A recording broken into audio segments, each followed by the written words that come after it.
Welcome to the channel. I'm Ahmed the Artist. Now this is a review of Transformers 1, the trailer. Now Transformers have been around for a very long time, since the 80s with the movies, the animated series from the 80s, which I'm a huge fan of. Generation 1 of Transformers. We went on to Beast Wars, Beast Machines.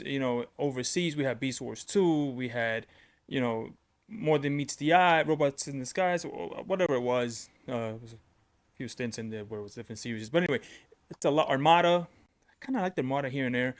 But Transformers has been around for so long, and they have traversed different generations and inspired different people from different generations. And then we've had the Michael Bayverse movies, which Bayverse movies, I did say that. That first of all, that first one was great in my opinion as a starting point.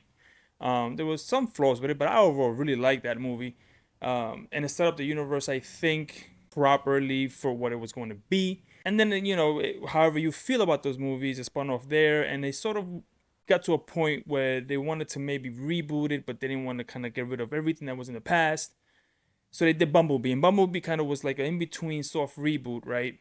And so now there has been this resurgence as of late, specifically in the comic books, and now going into movies with Transformers. And there was this long rumor about this animated movie that was going to be fully animated, because us, the fans, have always said we want to see Transformers all animated in a sort of CG style. And we got a little bit of that with Bumblebee, the movie. In that beginning sequence, we were like, oh my god, it's exactly what we want. But that sort of rendering that we saw there is very, very expensive, so obviously it can't be that tight.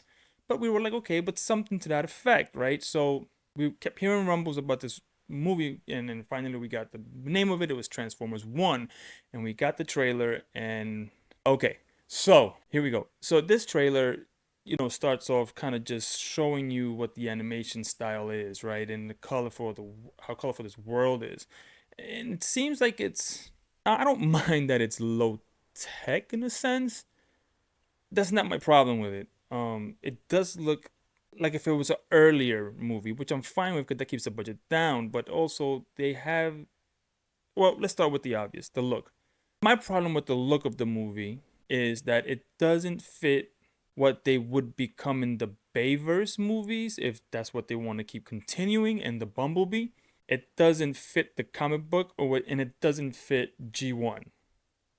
It is almost as if it's in its own universe, which, if you're telling the history of how Megs and Optimus became enemies as they were once friends, what origin story is this too? Because all the while in Transformers 1 Bayverse, they hinted at it in the final battle between Megatron and Optimus. We were once brothers, and this, and that. And so I'm gonna assume that's what this universe is. But the looks don't translate into that. The design does not tell me that. Bumblebee's character doesn't tell me that in this one trailer, right? It doesn't show me that that's the Bumblebee we got later on Earth in the Bayverse. Aside from that, my other problem is, and while it's the celebrity voices, you got all the celebrity voices, and sometimes they pay off and sometimes they don't. And in this case, when I'm listening to the celebrity voices, it doesn't seem like they needed to go with celebrity voices. And I think they could have saved that money and put it elsewhere in the movie. Although Chris Hemsworth does a great job actually as kind of lowering and doing a Peter Cullen voice, softer. That's a great job, but I think you could have gotten anyone to do that. Maybe even Peter Cullen himself. And the Meg's voice totally doesn't sound like the Meg's voice that we got later from Welker. Unless something happens to Meg's voice later to get that metallic sound. But it just doesn't even seem like the way it's presented that's even the Megs that's going to become Megs. There's no hints of that, right? And so you could have just saved money on that and put that money elsewhere where it would have been more beneficial to the movie. Again, the designs are great for what they are in this movie, but they don't tell me that it's connected to any universe we've known before. And that's my problem with this trailer. And that's why I didn't react to when it first came out right away, because I kind of wanted to see where it would go. And I needed to sit on it and say, well, let me think. And I've been seeing some images floating around of Optimus Prime, which does not like it doesn't look like Orion Pax. It looks like if he's now Optimus Prime, but I don't know if it's truly from this universe or this movie.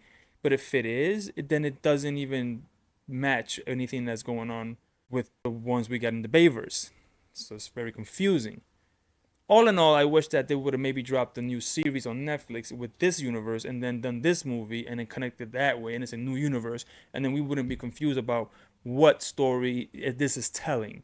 Because I don't even know. I don't know if it's telling the ones from G1 or Bayverse. I can't tell.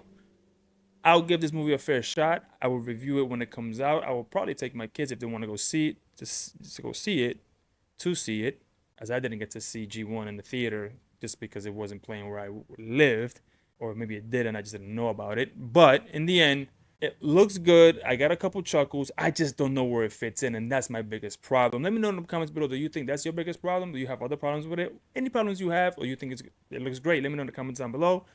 And until the next one, I'm out. Peace.